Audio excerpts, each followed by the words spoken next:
Olá pessoal, sejam bem-vindos em mais uma aula da disciplina de probabilidade. Então, na aula de hoje a gente vai ver dois novos conceitos, tá? Para a gente encerrar essa parte de variáveis aleatórias, que é o conceito dessa função que vocês estão vendo aí, a função de distribuição acumulada, que está associada àquela ideia inicial que vocês estudarem análise exploratória de dados, né, da função acumulada, e também a ideia de valor esperado, né, e variância de uma variável aleatória. Tá? Então, assim, no exercício que a gente estudou da variável aleatória x, que era o número de pastilhas, né, de um lote que passa no teste, nós estávamos interessados em encontrar, então, quem? A função a função de probabilidade, né, ou a distribuição de probabilidades, ou seja, nós estamos interessados em encontrar esse quadro aqui, tá, que me dá, então, as probabilidades para cada valor que nós estamos observando. Tá? Porém, existem algumas situações que a gente pode a gente pode estar interessados assim, não se uma passou no teste, duas, mas a gente pode pensar assim, né, qual que é a chance de duas pastilhas ou menos, né, passarem do teste? Ou a gente pensar, no máximo duas pastilhas passarem no teste, ou no mínimo uma passar no teste, né? Então, a gente pode estar interessado nesse tipo de ideia, que está associada intimamente com uma ideia de função acumulada, né? De frequência acumulada, ou nesse caso, de probabilidades acumuladas. Então, olha só, quando a gente fala o seguinte, qual é a probabilidade de duas pastilhas ou menos passarem no teste, né? Ou quando a gente fala de no máximo duas pastilhas passarem no teste, né? Quando o que a gente entende por no máximo, né? No máximo quer dizer o quê? Que é, até duas, né? Por exemplo, se você fala assim, ó, eu posso gastar no máximo 100 reais, né? Vou fazer uma compra, eu posso gastar no máximo 100 reais. Então, o que significa? Que se passou de 100 reais, você não consegue comprar, né? Então, é daquele valor para baixo, né? É um limite superior. Tá? Então, é isso que a gente tem que entender quando a gente fala, ó, no máximo três pastilhas, no máximo 10, quer dizer, 10 ou menos, 3 ou menos. Tá? Então, ou seja, a gente pode escrever, então, o que a gente está estudando? A probabilidade, então, da variável aleatória x, né? Observar duas ou menos pastilhas que passaram, ou seja, no máximo duas pastilhas, né? Ou seja, mas o que significa x observar ser menor ou igual a 2 aqui? Significa que ou ela vai ser 2, né? Ah, ou ela vai ser 1, ou ela vai ser zero nessa situação, né? Porque a nossa variável x, lembra, ela observa somente esses quatro valores. Se eu quero estudar dois ou menos, então ou é esse, ou é esse, ou é esse que vai observar. Eu não sei qual é, né? Sei que é uma dessas, que a gente está estudando a chance. Então, observem que esses eventos também eles são mutuamente exclusivos, né? Porque é um ou outro que vai acontecer. Não pode acontecer todos ao mesmo tempo, né? Então, ou seja, quando você está estudando a probabilidade desse valor observado acontecer ou esse, então é a probabilidade da união, que nesse caso vai ser o quê? A soma, né? Então é a probabilidade de x ser igual a zero, x ser igual a 1 ou x ser igual a 2, essa soma. Então, ou seja, a ideia de estar estudando a probabilidade de, no máximo duas ou de duas pastilhas ou menos, nada mais é do que estar estudando o quê? Uma probabilidade cumulativa, né? Uma probabilidade cumulativa. E se a gente fizer esse cálculo, ou seja, se nós calcularmos aqui então a probabilidade de x ser igual a 2, que é 0,384, mais 0,096, mais 0,08, isso vai dar o quê? Vai dar a probabilidade de 0,48. Ou seja, então tem quase aí, tem 48,8% de chance de no máximo passarem duas pastilhas nesse teste, né? E é isso que a gente pode informar. Então, às vezes, pessoal, é interessante a gente descrever, né, a função de probabilidade ou a distribuição de probabilidades dessa variável por meio de probabilidades cumulativas, né? Ou seja, dessa maneira, a probabilidade de x ser menor ou igual a um valor que ele observa, né? Então, essa probabilidade está indicando que probabilidades que vão se acumular, porque é o valor de x ou menos. Então, por exemplo, é 2 mais a probabilidade de x é igual a 1, mais a probabilidade de x é igual a 0, né? E assim sucessivamente. E o que mais que a gente observa? Ó, que essas variáveis, né, com esses valores observados, eles são mutuamente exclusivos, né? Então, ó, x é igual a um x1, a um x2 e até um xn, né, supondo n valores observados, são mutuamente exclusivos, né? Ou seja, o que isso significa? Significa que quando a gente vai calcular essas probabilidades, significa que a gente vai ter o quê? A soma delas, né? Porque a probabilidade da união entre esses eventos, né, é igual ao quê? A soma desses eventos, então vai ficar dessa maneira aqui, sempre. Então a gente pode definir isso, que essas probabilidades cumulativas, como uma função, né? Porque probabilidade já é definida como uma função. Então é a função o que? Da distribuição acumulada, da distribuição das probabilidades acumuladas, né? Que a gente chama de FDA, tá? Então, ou seja, como esses eventos são cumulativos, essa probabilidade aqui é dada pela soma das respectivas probabilidades, né? Então a gente tem uma definição 3, que é a seguinte, que a função de distribuição acumulada, FDA, de uma variável aleatória x, né, que é denotada por esse símbolo, essa fona aqui, né, fzão de x, que é nada mais, nada menos do que isso, ó, é a probabilidade do x ser menor ou igual a x, tá? Xinho, né?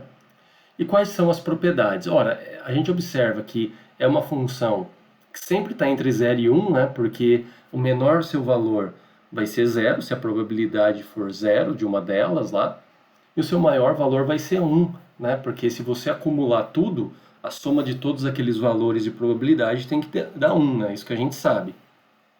E tem essa outra propriedade, pessoal, que significa o seguinte, tá? Essa outra propriedade significa assim, que essa função f, ela é sempre crescente, tá? Ou seja, é uma função não decrescente.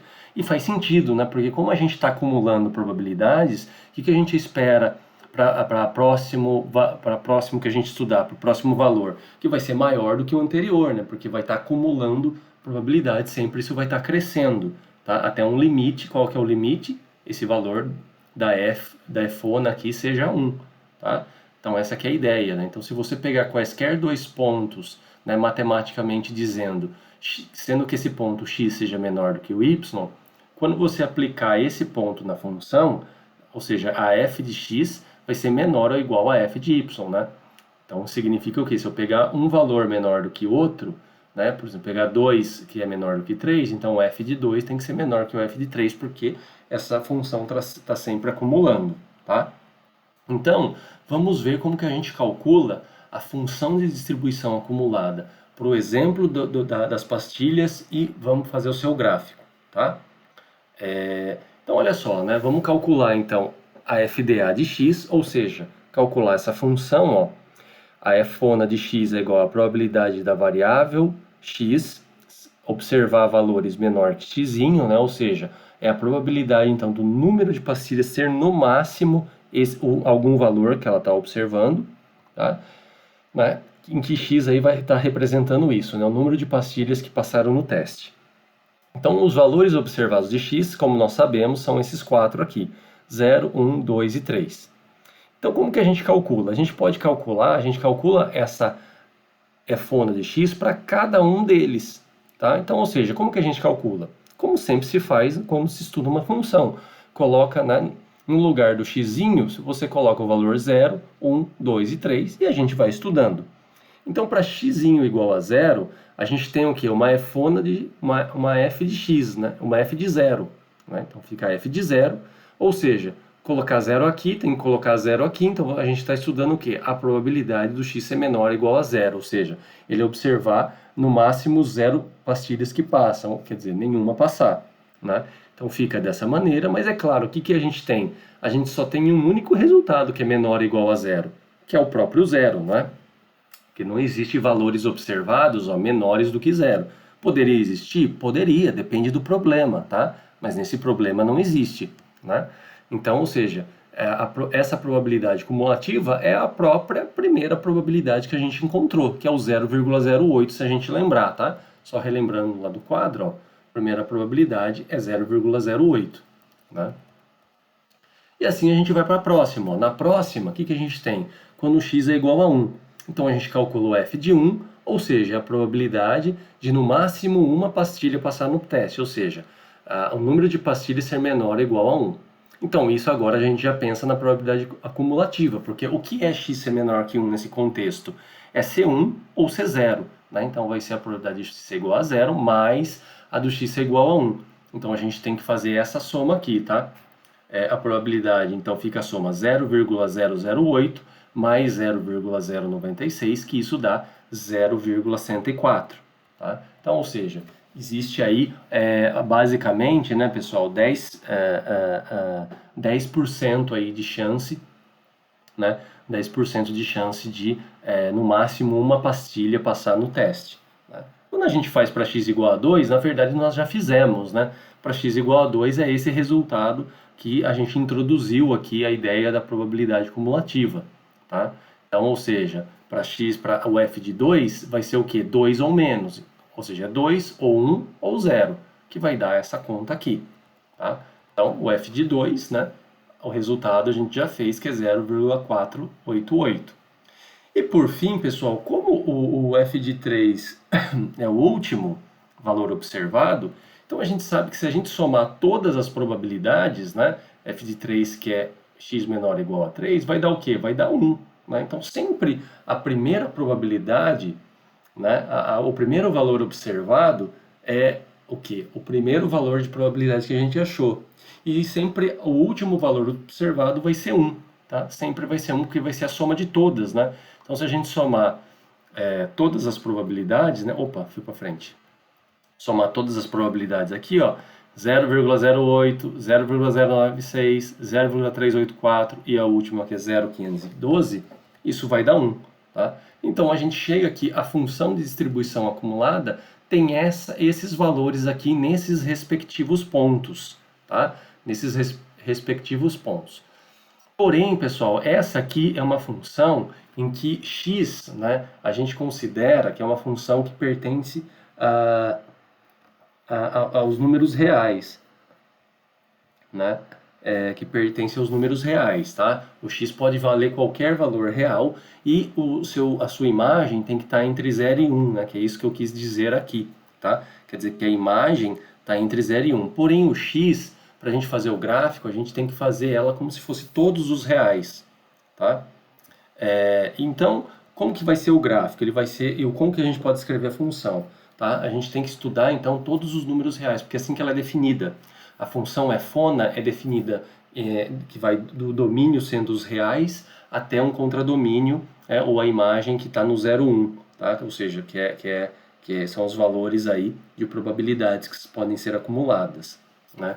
Porém, os valores que ela observa, nesse caso, é 0, 1, 2 e 3. Então, a gente tem que destacar no gráfico, né, e na forma de escrever ela, e que esses valores aqui são os valores nos pontos observados, mas a gente tem que fazer o estudo considerando o x pertencente aos reais. Tá? Então, como que a gente pode escrever isso? A gente pode escrever o seguinte: como é o x pertencente aos reais, a gente tem que estudar quando o x for menor do que 0. Ora, quando o x for menor que 0, qual é o valor que ela vai assumir? 0, né? Porque ela não tem nenhum valor observado lá. Tá? Quando o x for 0, ela vai observar esse ponto. Né? Quando o x estiver entre 0 e 1, ela vai estar indo para onde? Não tem nenhum ponto entre 0 e 1, mas quando o f de x for o f de 1, aconteceu o f de 1, ela já vai pular para o 0,104. Né? Entre 1 e 2, ela vai indo do 0,104 e quando chega no f de 2, pula para o 0,48, ou seja, então ela vai parecendo uma escadinha, né? Ela está lá, menor do que 0 é 0, chegou no 0, vai para 0,08, né? Aí quando ela vai entre 0 e 1, ela vai até chegar não. Quando ela chega no 1, ela vai no 0,104. Entre 1 e 2, ela vai no 0,104 até quando chega no 2, ela vai para 0,488. E assim ela vai até o 3 até chegar em 1, tá? Então a gente pode reescrever essa função dessa forma, ó, dessa maneira aqui. É uma maneira que a gente pode estar escrevendo. Observa-se que os 3 pontos que estão aqui, ó, são os que nos interessam, né? Que são os valores observados. Então, assim, quando o x é menor do que 0, ela observa quanto? 0. Então a gente está compreendendo todos os reais aí, toda a reta real, né? Então ela vai 0 até chegar onde? Ó? Até chegar no x igual a 0. Então no x igual a 0, ela fica 0,08. A gente vai marcar isso lá no gráfico, né? Então entre 0 e 1, ela permanece constante nesse valor, porque não existe nenhum ponto entre 0 e 1. Né? E aí a gente vai, quando ela chega no 1, ou seja, x igual a 1 está aqui embaixo, ela vale 0,104. Tá? E ela fica assim até chegar no 2. Quando ela chega no 2, ela pula para o 0,488. Vai até chegar no 3. E quando ela x é igual ou maior que 3, ela acumula tudo, então é 1. Então, ou seja, o gráfico dela, pessoal, é dado dessa maneira aqui, ó. Tá? É dado dessa maneira. Ou seja, olha só, para quando ela é menor do que 0, nem marquei aqui, né? Ela está valendo 0 aqui. Então, chegou no 0, ela pulou para o pontinho azul, 1. Desculpa, aqui é o 0,08. Então ela vai constante, né? Porque não existe nenhum valor entre 0 e 1. Chegou no 1, ela pula para o 0,104. Então assim ela vai, ó, 0,104 até o 2, porque não existe nenhum valor entre 1 e 2, né? Então a gente tem que colocar essas retas, porque a função é definida para todos os reais, apesar do que os valores que ela observa é só 0, 1, 2 e 3, né? Então, quando chega no 2, ó, pulou para o 0,488. E assim ela vai até o 3, ela pula já direto para o 1. Tá? E maior do que isso vai ser 1 sempre. Né? Então, ela é tipo uma função escada. Né? E sempre ela vai aumentando. Né? A ideia é que ela sempre é não decrescente, sempre crescendo. Né? Tá? Então, assim, no R, pessoal, como que a gente faz isso no R? Opa! No R a gente faz aqui, ó. Né? Então, aqui são os resultados, tá, pessoal, da aula passada, né, que a gente fez os gráficos só para a função de probabilidade, tá? Então, vou rodar aqui os valores, tá, da aula passada, ó. Então, a gente lembra aquele gráfico que a gente fez na aula passada, e agora a gente tem definindo o gráfico da FDA, né? Então, aqui estão as probabilidades, tá? Aqui estão as probabilidades. Né, 0, tal, né? Essa expressão aqui a gente vai aprender ainda, tá, pessoal, quando a gente vê os modelos probabilísticos. Então eu posso calcular FDA por ela, então não se preocupem por enquanto isso, tá? É só para a gente ver como que faz o gráfico.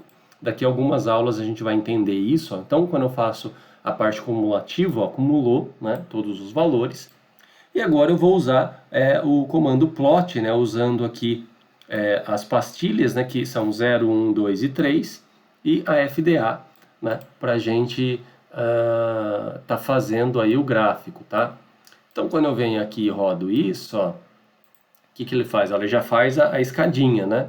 Então, com com o comando points, eu indico quem são os pontos, né? Eu faço as bolinhas. E com esse abline, ele vai indicar, então, uma linha reta aqui no 0 e no 1, né? Só para destacar aí, né? Que aqui é um pouquinho maior do que 0, né? E aqui realmente coincide com 1, tá? Então, é assim que a gente faz o gráfico.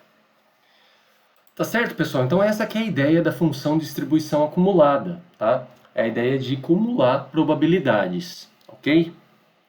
Né? O outro conceito que a gente tem que ver, pessoal, é o conceito de esperança matemática ou valor esperado ou média de uma variável aleatória.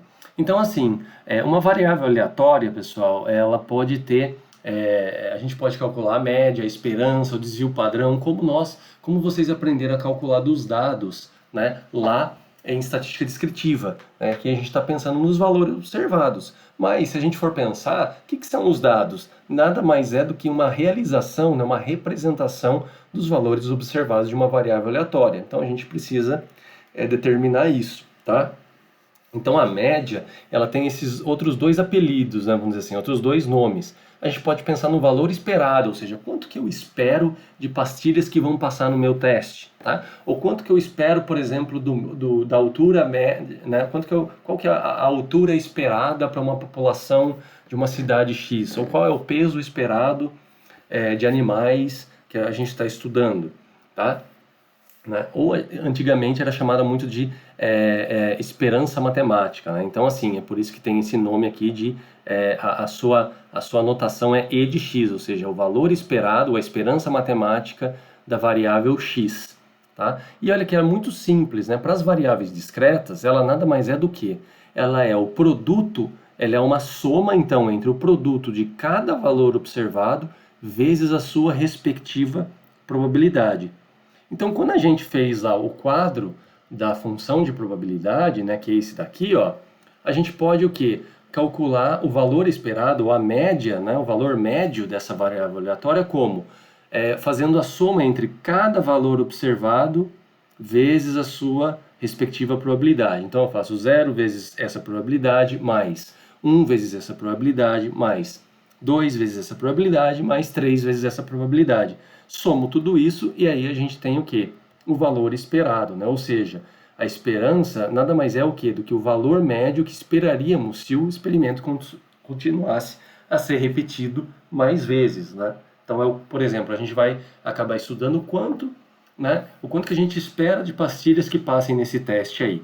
Claro que a gente vai esperar que vai passar, por exemplo, quase 3, né? Não vai ser 3 porque a gente não tem certeza, mas a gente espera que vai estar mais próximo das 3 pastilhas passar do que nenhuma. Por quê? Porque lembra no exemplo, a gente sabe que a probabilidade de cada pastilha passar no teste é o quê? É 0,8, ou seja, tem 80% de chance. Né? Então, tem uma chance alta disso acontecer. Tá? Então, essa que é a ideia, é pegar cada valor observado, multiplicar pela probabilidade e somar. Ou seja, é uma ideia aí de uma média ponderada, né? A gente poderia pensar, tá? Como se fosse uma média ponderada aí. Né? E também a gente tem o conceito de variância. Então, a variância para uma variável aleatória nada mais é do que o que? É o grau de dispersão dos valores, né, observados dessa variável em relação ao valor esperado. Né? É a mesma ideia de variância para amostral, tá? Só que aqui é uma variância da variável aleatória. Né? E ela é definida dessa maneira aqui embaixo, pessoal, na sua maneira mais simples. Tá? Então, é o que? É o valor esperado é o E, né, o valor esperado da variável aleatória ao quadrado, menos a variável, né, aqui, tá, E de x, tudo isso elevado ao quadrado, tá? Então, quem que vai ser esse E de x, a gente já tem, né, que é nada mais, nada menos do que a nossa média, né, é a nossa média, tá? Agora, quem que seria o E de x ao quadrado? É a mesma ideia, só que se a gente está estudando a esperança, né, ou o valor esperado da variável aleatória ao quadrado, então significa que cada um dos valores cada um dos valores observados nesse produto vai estar ao quadrado. E a gente vai fazer lá 0, né, por exemplo, 0 ao quadrado vezes isso, ou ao quadrado vezes a respectiva probabilidade, e depois somar tudo. Tá? Então, pessoal, a notação de variância da variável aleatória é var de x. Né? Então, assim, o que a gente observa? Que tem uma diferença entre lá, a variância e a média amostral, né? A variância x barra, desculpa, a média x barra, a variância é s ao quadrado, né? O desvio padrão é s, com agora. Porque esses valores, onde que a gente vai conectar tudo isso? A gente vai conectar lá em inferência. Então, em inferência estatística, a gente conecta essas medidas, né, variância amostral, média amostral, desvio padrão amostral, com o quê? Com a média da variável aleatória, ou seja, da média populacional, né, com a média, com a variância populacional. Então, ou seja, essas variâncias que a gente estuda e média, que a gente estuda agora em probabilidade, vai estar associado a uma média da população, né, a uma variância da população, e aí vai conectar população com amostra, né? E aí sim a gente vai para o processo da tomada de decisão aí, tá? Então a gente vai estar calculando isso para aquele primeiro, pro exemplo lá das pastilhas. Antes, eu vou falar um pouco do desvio padrão, né? Que não tem uma notação muito fixa, né? Às vezes a gente chama de DP, tá? Desvio padrão de x, que nada mais é do que a raiz quadrada da variância, que sempre vai ser um número positivo, né, pessoal? Lembra lá que é sempre um número maior ou igual a zero, tá? Então, assim, a gente tem esse formato, né? A gente observa que o valor esperado e a variância tem uma importância na caracterização dos modelos de probabilidade. Então, no próximo vídeo que a gente for falar de modelos de probabilidade para encerrar a disciplina, né, Então vocês vão ver aí que todo modelo de probabilidade que está associado a uma variável aleatória pode ter uma média, né, um valor esperado ou uma média, pode ter uma variância, um desvio padrão. Tá? Então vamos voltar lá, ó, ao exercício das pastilhas. Então no exercício das pastilhas a gente vai calcular então o valor esperado e a variância de x. Então, o que é a esperança? Ó, pessoal, a esperança é o quê? A gente tomar cada valor observado e multiplicar pela sua respectiva probabilidade. Então, ou seja, lembra, a gente tinha quais eram os valores esperados da variável x, que era o número de pastilhas que passam no teste. 0, 1, 2 e 3. Né? Então, é 0 vezes a probabilidade do zero acontecer, 1 vezes a probabilidade de uma pastilha passar, 2 vezes a probabilidade de 2 pastilhas passarem e 3 vezes a probabilidade de 3 pastilhas passarem. Então aí é só substituir as contas, né? Então aqui, esse zero aqui vai sumir, né? Porque 0 vezes qualquer coisa é zero, que fica 1 vezes 0,096, 2 vezes 0,384, 3 vezes 0,512. Então essa soma dá 2,4 pastilhas aí em média, tá, pessoal? Então qual que é a interpretação? Olha, então em média a gente tem que 2,4 pastilhas passam nesse teste. Ou seja, lembra que eu tinha falado um pouco antes que essa média estaria mais próximo de 3 do que de 0? Porque a gente sabe que a probabilidade de uma pastilha passar no teste é alta, é 80% de chance, né? Então você pode interpretar dessa maneira, olha, tem 2,4 pastilhas passando no teste aí em média, né? E para calcular a variância, a gente tem que determinar primeiro o e de x quadrado, né? Porque a variância, ó, tem essa fórmula aqui. A gente já encontrou o e de x, que vale 2,4. A gente tem que encontrar, então, o e de x quadrado para estar fazendo a conta. Ou seja, agora é elevar cada valor observado ao quadrado, multiplicar pela sua respectiva probabilidade e fazer a soma deles, né? Então a gente tem isso daqui, ó. E de x quadrado é o que? A 0 quadrado vezes a probabilidade de x igual a 0, mais 1 ao quadrado vezes a probabilidade de x é igual a 1, mais 2 ao quadrado vezes a probabilidade do x é igual a 2, mais 3 ao quadrado vezes a probabilidade do x é igual a 3.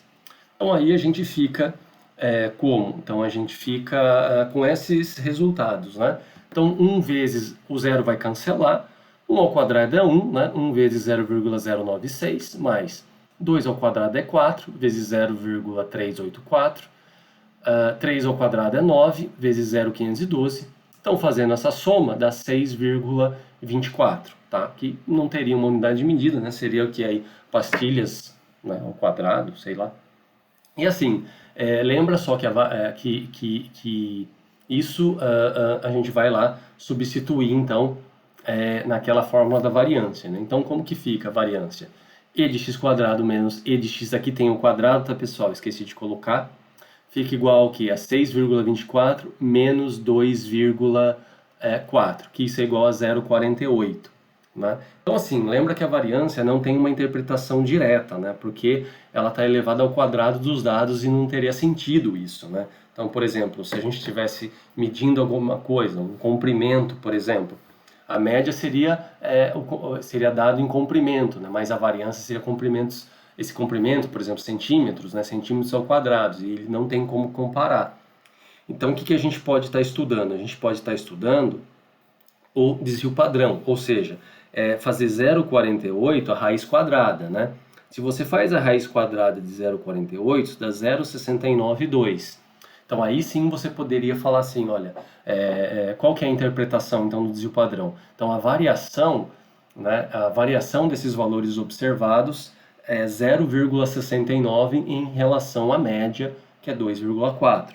Né? E se você quiser ainda deixar mais específico, né, você quiser deixar um pouco mais informativo esse resultado, você pode pegar o desvio padrão e dividir ele pelo quem? Pela média, que é 2,4. Aí a gente tem o que? O coeficiente de variação, que nesse caso daria 0,2875. Ou seja, aí sim a gente poderia dizer que a variabilidade, né, a variação desses valores observados, né, de pastilhas que passam no teste, é 28,75% em relação à média, que é 2,4. Tá? Então, é a mesma ideia lá da estatística descritiva, só que agora pensando em variáveis aleatórias. Tá? Tá certo, pessoal? Então é assim que a gente faz, né? Aqui, pessoal, tem só algumas propriedades, tá? Que eu só peguei para falar para vocês, mas não, né? É só para vocês terem uma noção que talvez em disciplinas mais para frente vocês vão estar utilizando, né? Então é o que? Numa variável discreta, né? Se a gente quiser encontrar então o valor esperado, mas não de x, mas sim de uma função de x, a ideia é a mesma, tá? É a esperança, então, dessa h de xi, né, do valor observado aplicado à função h, vezes a probabilidade aí, né, desse valor tá ocorrendo, e você somar. E também a gente tem essas propriedades, né? Então, por exemplo, se eu tiver a função h for ax mais b, o que a gente sabe? Que uma constante dentro, primeiro, a gente pode separar a esperança em duas esperanças, tá? Então ficaria aqui, ó, a esperança de a esperança e, né, de a vezes x mais a esperança de b. A gente sabe que a esperança de b é igual a b, tá? Ou seja, o valor esperado de um valor isolado é ele mesmo. E a gente sabe que uma constante aqui dentro da esperança, a gente pode tirar ela. Então fica a vezes a esperança de x mais b. E da variância é uma coisa meio parecida, tá? Só que da variância, o que acontece? A variância de uma constante é zero, né? Porque não está variando nada. E quando a gente tira uma constante da variância, ao invés de sair ela, sai ela ao quadrado, tá? É só isso. Okay? Então, talvez lá, mais para frente, né, em regressão, em estatística experimental, talvez isso vá aparecer de alguma forma ou outra. Né? E aqui tem alguns exercícios, tá, pessoal? Então tentem fazer esses exercícios, né? O 1 e o 2, tá? E o terceiro é um desafio, porque realmente é um exercício um pouquinho mais complicado, mais chatinho. Mas o 3 é um exercício completo, tá? De tudo que a gente viu até agora, de variáveis aleatórias. O 1 e o 2, para vocês tentarem aí aplicar os conceitos, né, de função de distribuição acumulada e também de esperança e variância de uma variável aleatória. Tá ok, pessoal? Então, por hoje é isso, né? A gente fica, então, por aqui. As dúvidas a gente tira na nossa aula remota, mas vocês podem entrar em contato comigo a qualquer momento. Então é isso aí, pessoal. Eu agradeço a participação aí, né? E até uma próxima. Até mais, pessoal.